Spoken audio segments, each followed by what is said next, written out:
What drew you to Shaw University? What? What drew you to Shaw University? Man, I'm gonna keep it a buck with you. So I played baseball well here in Newark, New Jersey, Okay. and I had a lot of scholarships, a few scholarships that I was going to play some good ball, man. I was shooting for the New York Yankees, but I got into some trouble, in my hood, in my neighborhood, and joyriding, and we had some illegal substances and weapon and all that in the car, and you know we were young guys. It was four of us, and two of us had money to get out of it, meaning like to pay an attorney. One had he had that was like his third strike, and then the other guy was a fiend that we used to use to ride with us just in case anything, Right. And that councilman, ironically, a councilman by the name of Ralph T. Grant Sr. came to my aid. All of the teachers and baseball coaches and all of that came to my aid. I lost the scholarships to go to the school, so he came to my aid and walked through all of the court process with me and everything. And it was just the thing for me. It was a disappointment for my mom, just to see her face, the disgust in her face when she's a single parent, thinking that she's doing all that she can do for her son to maneuver through a city like Newark, New Jersey. But we think we know it all. We got our own plan to try to get up out of poverty. And he came to me, and part of my case was that they would throw out the charges if I completed this program, and the program resulted in me to going to college. And that college was Shaw University. That was part of the program. So I met my rap partner, Mr. Funky, in the program. I don't know what Funk did, but we met in the program. I knew him from his brother, Burn B, which he'd speak about on TikTok. But we didn't really know each other too much until we got to Shaw. And then ironically, DJ Lord Jaz's best friend at the time was Derek L.A. Jackson, who was a blood from L.A., but he was graduating from college, and he happened to be Marley Marl's cousin. And he said, yo, when I graduate, I'm going to work for my cousin Marley Marl as an A&R. If you put together a group, Jazz, and let me listen to him. And Lord Jazz put together myself and Mr. Funky, who just happened to be from the same city. We got cool. First record we did was Psycho. He sent it to Marley. LA was like, yo, Marley's singing Psycho around the house, man. He want to meet y'all. That's how we got on. But that's how I got to go to Shaw University. And in hindsight, I think about it, this councilman sent me to Shaw University.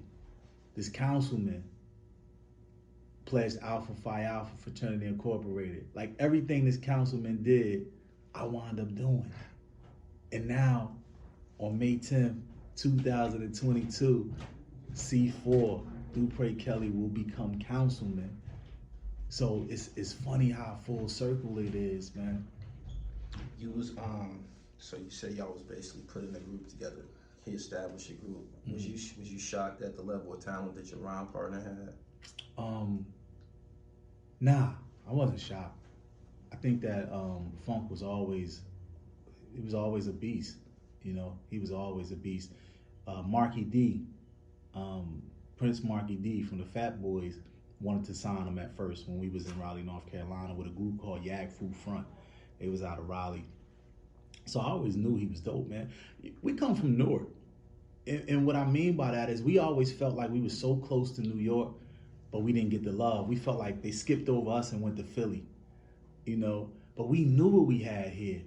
And time showed, the Redmans, the Rod Diggers, the Lords, the Naughty by Natures, the Queen Latifahs, and the Outsiders, and Channel Lives, and all of that.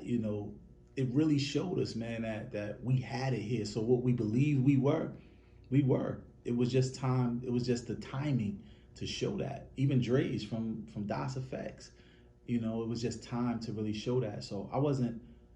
I believed in him. I knew he was dope. Always, man. He's an incredible rap dude. The song "Here Come the Lords." When you listen to it, it sounds like there's acrimony. The lyrics describe acrimony, like there's a beef. Can you explain why does that song generate such testosterone? I work out to that joint in the gym. Yeah, Mr. C, he said that was one of his favorite Lord songs the other night too. We had a fundraiser that he DJ'd at. Shout out to K Def, man. He produced that record. I think that song, Here Come the Lords, was an entry point for us, right? Even though it wasn't the first single that came out, it was one of the first records that we recorded, and it was an entry point. And I say an entry point because people don't realize that I introduced Redman to Eric Sermon. Redman was my DJ first. I mean, we loved Big Daddy Kane. We had dancers and everything. So Redman was the DJ. We had Dorian and Rockmon dancing in the oak tree mustard colored green and yellow suits and the paisley shirts, jumping over their leg and all of that type of stuff. But with that song, when I introduced Red to Eric wanted the whole idea. Shout out to Jam C and Breeda Bega, because we met them at Salt and Pepper's Gold Party together. Myself, Jam C, we used to go to Def Jam Management, Rush Management, and we used to sit in the lobby and see all of the artists come through to the point where they got to know us. And one day, I believe it was Faith. Faith used to be waiting at the desk, and she was at the desk, and she said, "I got 2 tickets to go to Salt and Pepper's release party. Y'all want to go?" I'm like, "Yeah," but I'm saying to myself, "There's 4 of us." So I was like, all right, what we got to do? So I called BLS all night to try to win tickets, because they was giving away tickets on the air, and I got through. That's what destiny is about, right, man. I got through, so I won 2 tickets, and Def Jam Rush Management gave us 2 tickets, so all 4 of us went. Myself, Jam C, Breeda Bega, and Redman, who was just Reggie Noble at the time, and we went. We met Eric. We met everybody but Eric, and everybody, since I was the rapper, everybody was pushing me, like my whole crew, and plus I got them the tickets, so they're gonna push me. They're pushing me, and Eric was like, "Yo, I'm gonna be down Newark. I'm gonna be down Newark. We're gonna be performing at Sensations. Y'all know what Sensations at?" We like, "Yeah, of course we know what Sensations at." He's like, "When I go down there, I'm gonna call y'all." He came to Sensations, kept his word. He called us. I couldn't go to the show. I don't know why. I don't know what reason. It was something that, and we young at this time. I think we 16, 17 years old. So I don't know what reason. Because I sure would have snuck out. It was something that I couldn't make it.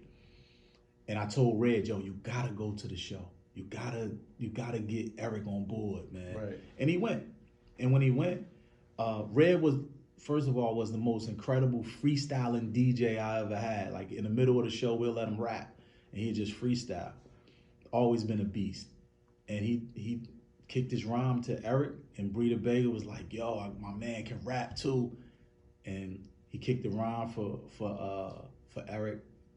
It might have been Redman ready to rock, rough rhymes, the renegade rapper, when it's rhyme time. He might have did that. And Eric was like, "Yo, you gotta come on stage." He brought him in the dressing room, told Pete, "We gotta let this guy on stage." And that's how they got his deal. But this is what loyalty is. When your friends have a success or a pathway success, you don't stop them, even if it was meant for you and they wind up getting it. You rock with them. You push them. And that's what I did to Red. But Red didn't front on me either. He said, "Come on." So we was going to Central Islip, every weekend. We was going to Central Islip, dressing alike, because that's how EPMD did it. And we would go to Eric's house. And I wouldn't stop him from the success of them liking him, because I felt like if Red get on, I'm on anyway. Right. But after I got caught up in my situation, I promised my mother that after the court case, I would go to college. And that was part of the program anyway. I had to go to college for the charges not to stick. And I had to leave. I had to go to college. And Redman came out a year before us, with the deal. And he didn't front on me. He came down the shore with me. He still stayed connected with me. Everything EPMD was doing. So my point is, Here Come the Lords. Das Effects went to school too, but they were parish group. Okay. Me and Redman was Eric Sermon. So it was a division at the time. Right. Anyway. But it wasn't like a real division. It was just my flow was a Jersey flow. Red was a Jersey flow. Dre's, who was from Jersey, had that same flow, except when I say same flow, Jersey flow. You know what I mean? Except they diggity diggity, right? So I thought we'd sound nothing alike. But the vibe, if a Brooklyn, Brooklyn gonna sound like Brooklyn. Mano might kick a vibe of a Fabulous, not sounding like each other, but they both from Brooklyn, so they got that Brooklyn energy, and I believe that's what happened. So when I first saw Straight from the Sewer, everybody's running out of the Bears Den, which is a place that all of the students gathered to watch videos and TV back then. And it was like, yo, do it all. I don't know if it was on the radio first. It was like, yo, do you on the radio? Lord Jazz called me. It was like, yo, how you do this record? I thought we was going to work together. I'm like, I'm not on no record. What are you talking about? He played the record. He's like, that's you, isn't it? He thought Dre's was me. And I was like, nah. So it always stuck in my head, wait a minute. We met these guys at Eric House. You young, you thinking, did they take my style? Didn't they? I don't think they did, to be honest. But when you're young, you're going to feed off of all of that energy. You know what I'm saying? And so when we made Here Come the Lords, we just got tired of people saying, now they didn't know, but we got tired of people saying, they sound like y'all. I think when you was at E House, they probably stole your style. I don't believe that, but people was gassing you up. So we just put that our real life into the record, and it just created controversy because in a mistake that we allowed to happen, the guy who did the Straight from the Sewer video, the guy who did our Psycho video, kind of emulated Straight from the Sewer video. If you look at Psycho video and you look at Straight from the Sewer, it got that same type of vibe, that same type of grittiness, and that really, when the videos came out, that really created it. And we allowed him to do that, which was wrong, And Dawson, Dre's in school, they became our boys after a while. But at first, it was the press really causing the beef. You get in the Source magazine, or you get in the Hype magazine, and people will say, yo, what about DOS Effects? And we'll say, we don't really know them, and then they'll misconstrue your words. Then you'll hear DOS Effects interview. So it was the press really banging in the magazines. Right. And then when we finally met each other, I can't front. They had their crew from Brooklyn. We had Zoo Crew, our boys from Jersey. We met on the steps of the what was the big club in New York that everybody's, the Palladium. On the steps of the Palladium, and it looked like it could have been crazy. And because it looked like it could have been crazy, me and Dre's looked at each other like, what we doing? And we was like, let's kick it, because both of their crew, Brooklyn cats and the Jersey cats, was ready to go at it. And that salutes to all of them. They was ready to hold it down for their teams, both sides. But it would have been nasty. It would have been nasty in there because both cliques was thorough. You know what I'm saying? So me and Dre's and Scoob and Funk and Jazz, we went to the back, kicked it, right, and we've been homies ever since. What did wearing that sweatshirt in the video, what did that do for the school? Did you put them on the map? Man, I'm glad you asked that, bro. Yo, wearing that sweatshirt, to this day, I get people that walk up to me and say, thank you. I'm like, thank you for what? They said, because of you guys, I went to college. So to have some grown men who are lawyers and professionals in their own right, in their own careers, saying that they went to school because of us, that shows me the power of hip hop. You know what I mean? And that's another reason why I want to bring hip hop to this table, to this political world. Because if it has the power to do that from arts and culture, then it has the same power to do that with laws and legislation and fighting for rights for our people. Because we never got a check from Shaw University, but they always showed us love. They allowed us to stay in school while we were recording. They allowed us to do all of that. And I know why now, because if you get 20 people who paying $10,000 for a semester times 4 semesters, you know what I mean? Times 4 years. That's a lot of bread that we bought that school. And I know that it was more than 20. So we really rolled for our school, man, and we were one of the groups that were in college and promoting higher education. Definitely. Yeah, y'all made it look Look cool. Look cool. Y'all shot the videos. That was the actual. Here Come the campus? Laws was actually the first snippet when the wall was at Clark University in Atlanta, but Clark came out and said we can't shoot the video there. So we was like, we were on our tour bus. We were on tour. So we like, why are we shooting at Clark anyway when we go to Shaw University? Right. Let's get on the tour bus, ride from Atlanta back to North Carolina and shoot it at our school. So the opening piece of Here Come the Laws, that wall, is Clark, Atlanta. And then we got on the tour bus when they said that. We didn't even fight them. At first we're like, what? We can't. We didn't even fight them. We went to Shaw and finished it at our school, which was the best decision ever. Do y'all think y'all group was favored by colleges? Yeah, I think it was. You know, like I said, I pledged Alpha Phi Alpha Fraternity Incorporated too. So every step show, every Greek fest, every homecoming, they banging Laws of the Underground. Every college radio made Laws of the Underground. And how I know this is because we were on WIA system, Warner Electra Atlantic. You know, we were on Electra at the time, but we were part of that WIA system. And being part of that system, Electra told us, we put out Funky Child, but we didn't really know what it was going to do. So we didn't put all our energy behind it. Right. So they just kind of threw it up against the wall, as they say in the industry, and see if it stuck. I'll never forget being in LA with the group, with our management, and they came in, we in Roscoe Chicken and Waffles. They came in, and the guy from the label put the magazine on the table, and he said, congratulations. But he said it kind of melancholy and kind of nonchalant. And we like, what's up? He's like, y'all went #1. I was like, what the hell? Why you? Funky Child? For Funky Child. He's like, y'all went #1. Why you think they didn't get behind it? Because of the George Clinton? Honestly, I can't tell you why. I don't really know. Right. But I think that's what they said. Like, we threw it on the table. He said, y'all went #1. And I'm like, well, you don't sound happy. Like, what's up? We excited. And then he said, I'm not excited. It's because we messed up. Out his own mouth. We messed up. He said, we should have supported this record, and we didn't. And we like, what you mean you didn't support it? We thinking, because we thinking that whatever they did, that was the support. And he was like, no, we could have got behind this record and made it bigger than what it was. Right. And that just shocked me. It changed my mindset about the industry. You know, it's like people do what they want for who they want to do it for, when they want to do it, and how they want to do it. But if you notice, when Chief Rocket, Here Come the Laws came out, those went top 40. Those had all of the whistles blown. They had all of the bells and whistles. Everything happened for that record because they messed up with Funky Child. You know? Right. So. Did you have on a diaper?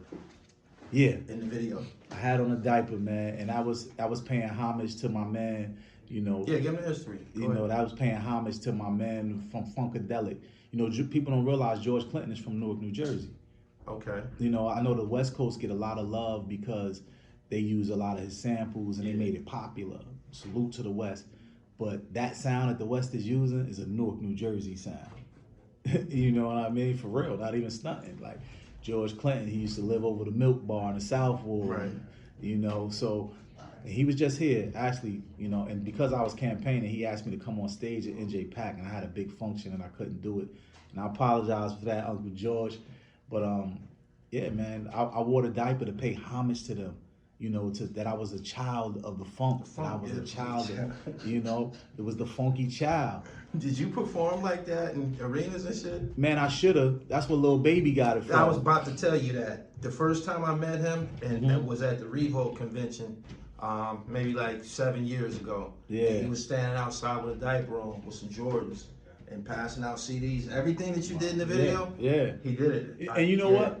I was at an Outkast party in LA years ago. I think when they went multi-platinum for something. And Stacks walked up to me, 3 Stacks walked up to me, put his arm around me, and he was like, what up? I was like, yo, what up, what up? He was like, yo, remember when you wore that diaper in the video? Now, I had been around him for years now. He was like, but this is the first time he said this to me. He said, remember when you wore that diaper in the video? I was like, yeah. He was like, yo, man, remember how I used to dress? He said, after I seen your video and after being on the road with y'all, you noticed that my style of dress changed. I'm like, yeah. he was like, you inspired that. I was like, how did I inspire that? I didn't dress crazy. He was like, he started laughing. He was like, nah, you inspired it because when you came out in that diaper, I felt like I can do anything. You was talking shit with the diaper. Right, exactly. No pun intended. Yeah, you was rocking. No pun intended. Word. And it's just crazy, man, because a lot of people, when they go back and watch my videos, they say, oh, you remind me of Andre 3000. And I say, okay, if I do, then that means that he reminds you of me because I came out before him. First, right. You know? Right. So it's crazy how you can influence the culture, but people forget. If I influence Andre, man, I'm happy about that. Because look what he did with it. He's an incredible artist, you know? And then Santana, shout out to Jules. You know, Lords, we used to rock our bandanas all, you know, I used to always have braids, so I always rock the bandana kind of crazy. And plus, when the edges get frizzy, you cover it up with the bandana. Right. Or you tilt the bandana and all that. I did all of that. And that's why I got to salute Juelz, because he said that to me. He said, yo, the way I rock my bandana, he said, I got that influence from you. Y'all had there was a time when Lords of the Underground was king. I was in high school. Y'all had it was a school year. Y'all was king during the school year. Mm-hmm.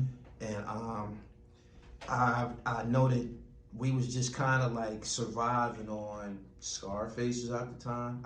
Ghetto Boys. Yeah. This is what people listen to. Yeah. Ghetto Boys and everything else was kind of like West Coast. And then, you had Fu Snickers and Chi Ali and all these people. And it wasn't nothing to stand on for the East. Right. And y'all just came out of nowhere. Yeah. Boom. What was that like being on top? Did y'all get to perform in the Palladium, the Tunnel, places like that? Yeah, most definitely. We performed in the Tunnel, we performed in the Palladium. And like I said, that's where we saw Das at that time. But we performed in the Palladium. Man, it was so crazy, man. It was Wu-Tang. Total, Can't You See? It was us. I mean, at a time, man, Billboard had the top 3 hip hop labels in the country was Def Jam, Bad Boy, and Little Pendulum Records. That only had Diggable Planets and Lords of the Underground. That was it. Both of y'all was good money though. Word, but that's what I'm saying. So you're talking about Def Jam with all of the mega legends, right? And then Bad Boy, who came out and had mega legends, and then Lords of the Underground and Diggable Planets. We was third. Y'all was holding that shit down. We was holding it, man. We was holding it. Y'all had a secular thing going. Y'all didn't look like other people. Y'all dressed different. Why did y'all choose to go without jewelry during an era when everybody was wearing big robes and shit? Our management. And I'll be lying to you if I tell you that was intentional on our part. It might have been intentional on, you gotta understand, we early 20s, we 21 maybe at the height of the success, 22. Our manager probably was 35, you know what I mean? So it was intentional on his part. One thing I remember him saying to my mother, my road manager, Tim Hodge, and Hafiz Fareed, my mother said, these my boys. Don't let anything happen to them. And I remember them saying, we're going to always bring them home safe. That's our promise to you. So they had to live by that. Not just physically, but mentally. Right. You know what I mean? When we got money, it didn't come with instructions. We never had nobody who had money in our family. So we had to learn on the way, on the fly. And in hindsight, man, just thinking about my manager, this man was incredible at teaching us without us realizing he was teaching us. Because he would, of course we had our share of groupies and all of that type of stuff. It was an incredible time. But what he would say is, when we're in the studio and we're recording and we're saying something negative, if we calling a girl a B word or we just cursing for no reason, we'd say, yo, how you like that, Hafiz? And he was like, it's cool. And he'll make us break it down. He's like, what y'all mean right here when y'all talking about the chick, the B? And he's like, nah, that's the B that, it's not everybody, but it's, and then he'd be like, so it's not your mother. And you look at him like, what you call him? You know what I mean? He go right for it. Oh, so you talking about your grandmother? What you mean? Whoa, what you talk? He's like, and then he'll say, look at your face when I said your grandmother, your mother. He was like, do you need to say it? Is it explaining your point? Because I'm not going to mess with your art. He never told us to change anything. Never. Right. He's like, I'm not going to tell you to change your art. I'm just asking the question. Do you need it? What is it? If it's expressing your art, then be an artist. When he leave, it'll make us think more like, man, let me take this out. So we didn't really have all of those curses in our music or really never disrespecting women because our manager would ask us questions. He'll hold us accountable. You know, even when it came to groupies, why she in the van? Why you taking her with you? Who saw her leave with you? Where's she going? Do she got a number to call to feel safe? Like, to the point where you like, I'm gonna get with you later. All right? You know what I mean? Like and as a grown man now, I'm like, man, that was dope. You know, so he would challenge us. Even like I said to me, giving back to my city. What have you done for Newark lately? He would just ask questions that will hold you accountable, man. And he had a way about doing it that you would check yourself. And in hindsight, looking at all of those things, I'm glad we didn't do all of that now that I'm running for political office. I'm glad that we didn't do that because they don't have any music that's detriment to my campaign. You know what I mean? Even though it was the young version of me, it was the younger version of me, and the younger version was that way. So now all of that has been encapsulated and put into the adult version of me. You know? Yeah, you kept it clean because we online now. You would have been heard it by now. Oh yeah, but running for office, and especially being on Team Baraka, they already did they already scrutinized and found what? Nothing. They came back to me and said, man, we didn't really find anything. Only thing that they're gonna be able to say is that you're a rapper, and exactly what they said is what they're saying about me. Okay, choosing the name Lords of the Underground, that people expect you guys to be affiliated with the 5% Nation. Mm-hmm. How did y'all go about that? Was y'all civilized? Did y'all have? Man, I was civilized early. Okay. You know, but it was almost like it was the thing to do in our community. We had a brother by the name of Devon who used to rock around in Newark. He was from Brooklyn actually, but he had moved to Jersey and he was putting everybody, all the guys on the lessons and everything. My name was Shahi Ali. You know, and I think that it was good because it gave us knowledge of self. It made us look within. You know, it wasn't nothing wrong about it. It's just that when they start not living up to the lessons, it make you look at them like, well, how you preaching that God and you living like this? You know, so I salute all of the guys in the earths, man, and the people who truly live by the lessons. It taught us a lot, even our Muslim brothers. But Lords of the Underground name derived from being that.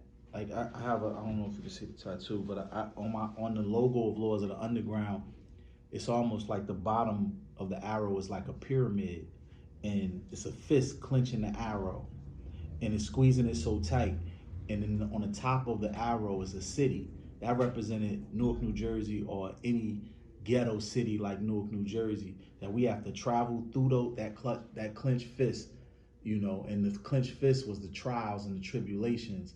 You know, as tight as it was, to make it through that and get to that pyramid, you know, that was our destiny. You know, that was our destination to that triangle. And we felt like myself, Funky, you know, Do It All, Mr. Funky, and DJ Lord Jazz, that we were that triangle, that we were that pyramid. So to get through that, to reach self, you know, through this thing that we love, this art that we love, was amazing, you know, and we wanted to become the kings of that. You know, to showing people the way to get to their selves, you know, to get to themselves. And that was Lords of the Underground, man. And we were just happy I made that logo up in Amsterdam in the back of a taxi on my way to get the tattoo, you know, so, and the tattoo was done by Cartoon's cousin who actually lived and worked in Amsterdam at the time. And that's what made the logo, and that's what it was made for. So, and we got that name from my brother, man, Tragedy Gaddafi. You know, Percy P or Intelligent Hoolin, whatever version you know him as, real good brother. He said it in a freestyle on tour with the Juice Crew, and Marley looked at us and was like, "Yo, that's the name right there." Because we was calling ourselves NJ Funk or NJ something. Right. We couldn't do that, but Yeah, man. That's how the name derived, man. And then we added the meaning to it later when we created the logo. When in our prior conversation, I said something in regards to y'all breaking up. You was like, we never broke up. Never. What happened between, which essentially is kind of like seemed like y'all height 92, 93, and then Mobb Deep, Biggie, and Nas came. Did that change everything? Did people's taste in music change? Yes, right. But we can't blame the changing of the landscape change, right? Can't blame the landscape for changing.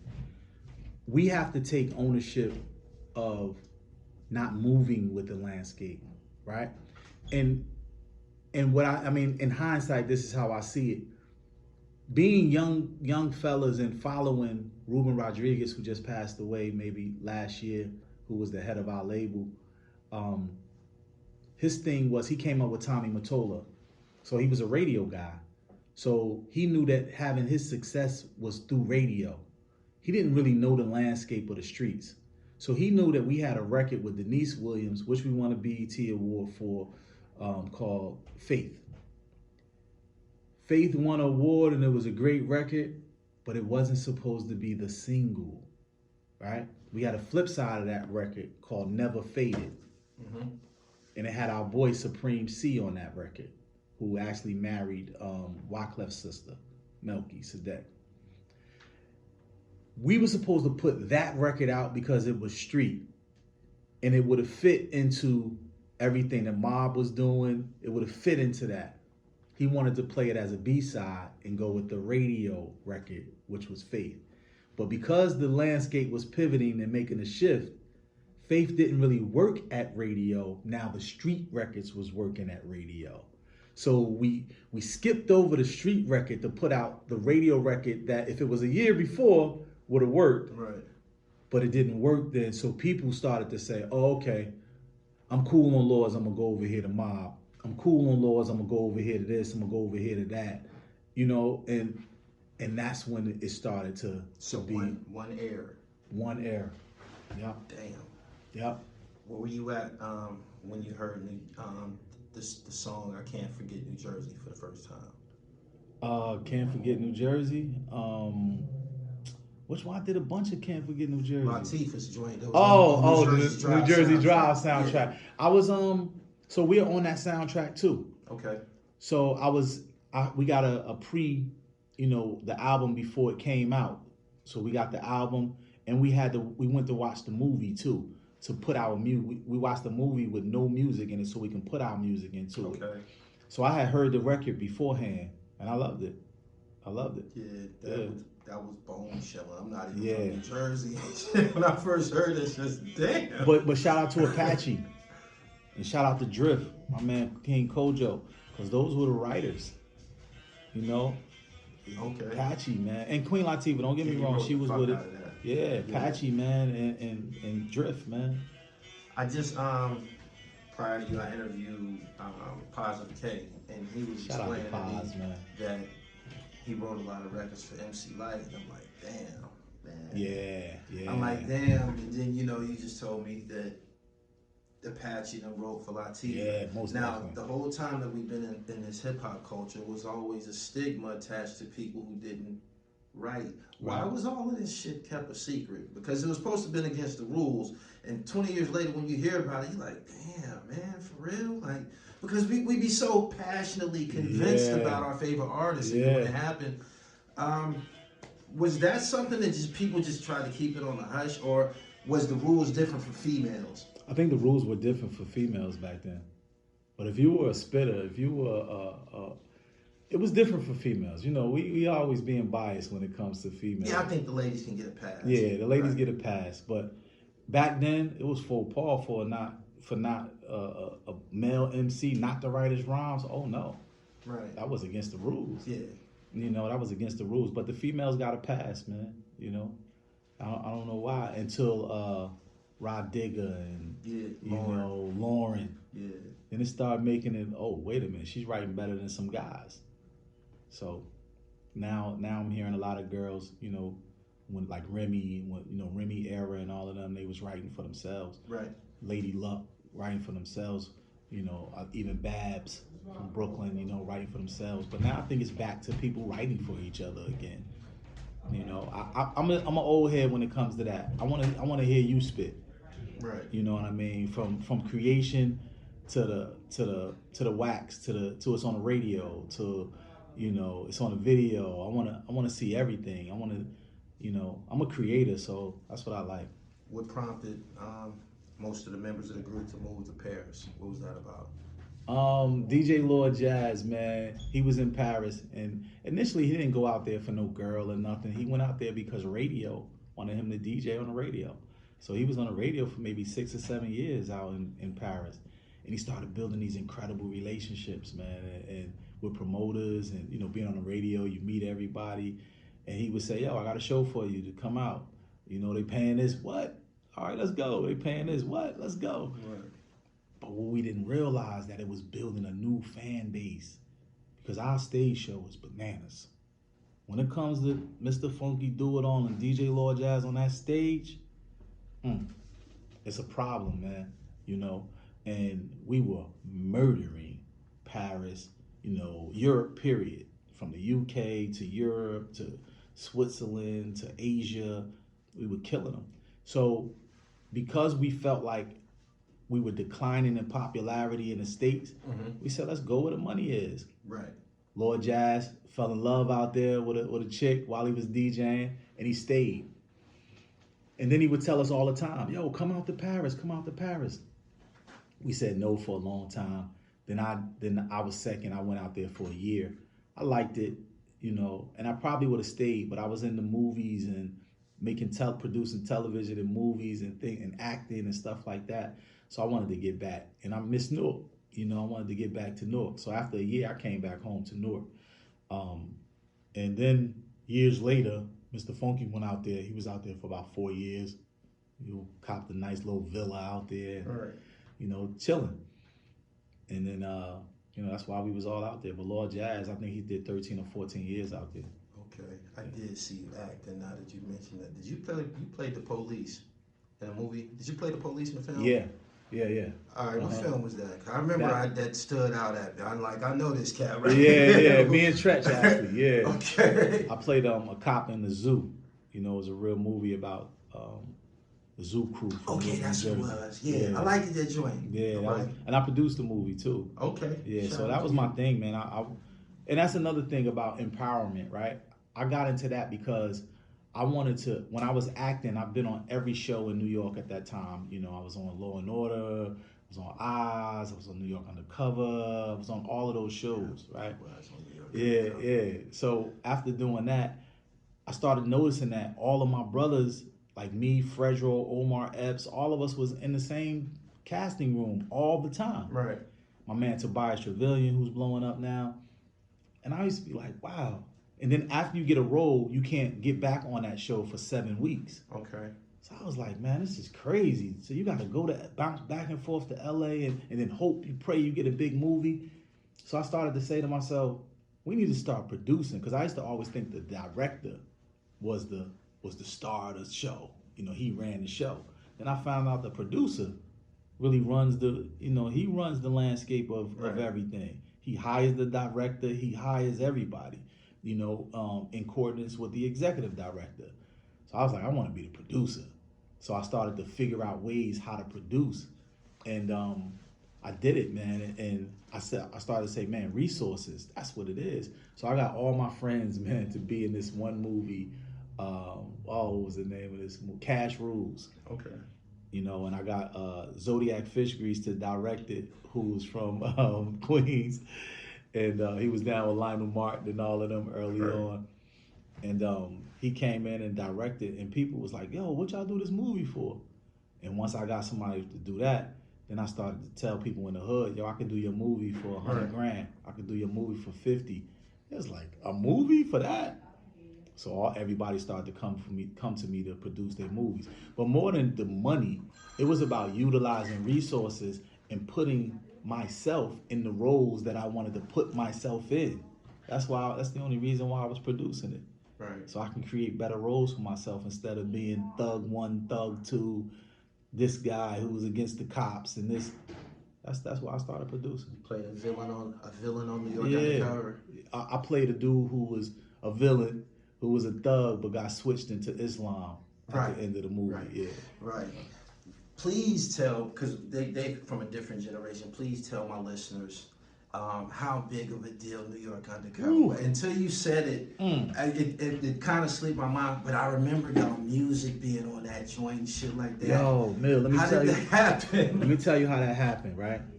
So Malik Yoba was our guy. Like, just to put it in retrospect, man, like, Lords was popping. Like, if Migos is popping right now, we was Migos in our era, right? So to get on the show, I think I had a white Range Rover back then, right? And it's fully loaded, all, you know, the bells and whistles and all of that. So Malik, I used to go to his restaurant a lot of times, and I used to always ask him, yo, Malik, I'm trying to get on the show. He was like, man, just audition, man, just come. Right. But one thing I didn't want to do, I didn't want to be put on the show because I was Lords of the Underground. I felt like I went to school for acting, so I was like, I want to be put on for acting, you know, for my acting skills, yeah. You know. So he was like, yo, just audition. He was like, I'll set you up with the audition, just go wow them. So before I did that, I wanted to, you know, I like to test things out. So I went through a casting agency, but they were only casting extra. So I was like, I want to play an extra then. I went to the set. They hired me as an extra. I saw Malik. Everybody like, yo, come to the green, come to my trailer. Right. So all the extras like, yo, who is this? Why is this dude going? And Malik was like, when he first saw me, he saw me in the extra green room, and he was like, yo, bro, what you in here for? Come over here. And I was like, nah, I'm gonna stay right here because this is what I got hired for. Right. He was like, word, come, you know, we got different food over here. Right. And I was like, nah, I'm gonna stay right here. He was like, word. He's like, I respect that. And then all of my people that was with me respected it because they knew I was from Lords of the Underground. But I didn't use the you know, get out of jail free card. Right. I stuck with them and they respected me for that, you know. And now they're famous actors, a lot of them, you know. I built those relationships with them. So then I found out who was the producer. Then I asked the producer, you know, I'm always trying to figure out where to connect the dots. So I asked the producer, where's the casting agent? And they was like, well, he don't come here all the time, but the casting agent is such and such. Right. I was like, all right, well, cool. You got a card for him or a number? He was like, oh, you can get the number from such and such. I got the number, called him, and was like, yo, I just was on New York Undercover. And he was like, yeah, well, how you get my number? I was like, the producer, you know. And then from there, he was like, he called me one day. He said, yo, I heard you got a white Range Rover. I said, yeah. He said, we're looking for a white Range Rover to use on New York Undercover. So it's a white Range Rover for about 3 or 4 episodes that was mine on New York Undercover. They only paid me $150 a day to use my car. So Malik and Dude was driving it? Yeah, Malik and Dude was driving it. So they only paid me $150 a day. I think I did 3 or 4 days to use my car. I didn't care about the money though, but it put me around the producers. So when I got around the producers, they was like, yo, man, the way you grinding, they was like, yo, come in for a real audition. Right. I went in for the audition, murdered it, and I did 2 episodes on New York Undercover. Crazy show, man. That was the craziest show of my generation. Yeah, when they took it off, it was damaging, man. I remember, I believe I was locked up and heard Shook Ones for the first time, watching New York Undercover. Yeah. They used to play the bomb joints, man. How did radio treat you guys in y'all prime? Like, I don't want to keep going back to that but Lords of the Underground was a school college. It was a school experience, man. Yeah, like man. It was going to school with your back Walkman. This is Walkman music. Yeah. What did radio do? Wasn't no cussing in it. Y'all could play it anywhere. What did radio do? You know what's crazy? Even though we didn't have cussing, we said funk a lot. Yeah. And back then they would bleep out funk. Real? Yeah, man, that's telling my age. They would bleep out funk. But radio loved us and hated us. Because the head of our label was a radio guy, Ruben Rodriguez. So if he had a problem with radio for other records that he was promoting for Sony, then Lords of the Underground had a problem with radio. Mm-hmm. If he had success with Lords of the Underground, then other records would have success. So it was like a give and take, you know. I think in the era of Chief Rocker and Here Come the Lords, even TikTok, I think that radio loved us. You know, it was a good time. Um, but it was only because of college radio. When Laws of the Underground, when they wouldn't take to Laws of the Underground on like Hot 97s and all of that initially, what we would do is we would do turkey drives with Hot 97. We would, do Christmas parties with Hot 97. So you're going to play our records because you can't turn us down and we just did this for you. We just did that for you. That was our method of our madness. But even more so, we had this brother by the name of Charles Dixon who knew how to get the records overseas, and he knew how to get the records to underground radio and college radio. College radio, man. If the college students are hearing it, they're going to want to hear it in the club. You know what I mean? In those young college clubs. And if you weren't playing it, then they were removing themselves. So that was our tactic. I don't know how college radio is these days because of the internet, but back then college radio was what got Laws of the Underground to become top 40 radio. What did Marley Marl do for y'all to make y'all music sound so much sonically better than everybody that he ever produced? Man. Was it technology? Had time? It became the 90s. That was the 90s Marley Marl. Yes, the 90s Marley Marl. Right. Marley Marl and Teddy Riley were the only ones who had SSLs in their home. Remember, SSL was like $100,000 board back then. They had it in their crib. Oh, my bad. It was $1 million board. The SSL when Marley got it cost $1 million. Damn. $1 million. $1 million. And Marley and Teddy Riley had it in their cribs. Marley had it in the House of Hits. So here it is. It's a $1 million board that you have to pay $500 an hour to utilize in the Hit Factory and all of that. And we just rolling out of the pull-up couch at Marley House or whatever, right into $1 million studio. Just the board was $1 million. Right. You know what I mean? So, and Marley was incredible with making sounds sonic. We had a guy named Frank Heller, who was our engineer. White boy, ponytail, used to pour Starburst on the console and just eat the whole pack. I'm talking about a big family size pack, one by one, while he's mixing. Right. But Marley would tell him, yo, excuse me, Frank, for a minute. I needed to sound like this. And then Marley would give him the template of the sound by actually touching the knobs. And then Frank would come, and he had a pencil in his hair all the time. And he would write down these numbers. He would write down the numbers where they are. I don't think you have to do that these days with all the technology. And then he would make everything add up to these numbers. It was all about sonic. It was all about the waves. It was all about 489 megahertz. It was all about, how do we make the bass feel? I wanted to make me feel, I wanted to rumble in my car. Oh, that's 800 something megahertz. And he would write these numbers down. So he had a pad, Starburst, Marley by his side, and then Marley with the drops and the mixing. Nobody could touch Marley with that, man. And then you had K-Def, who was giving this new sound that was Jersey, who would come in with Marley, and it was just amazing, man. They had already laid Here Come the Lords down. It was already playing when y'all walked in the studio? No. The first record we ever did was Psycho, the one that Marley liked. Marley produced it. It was crazy with the rumble and the bass and the, boom, boom, boom, boom.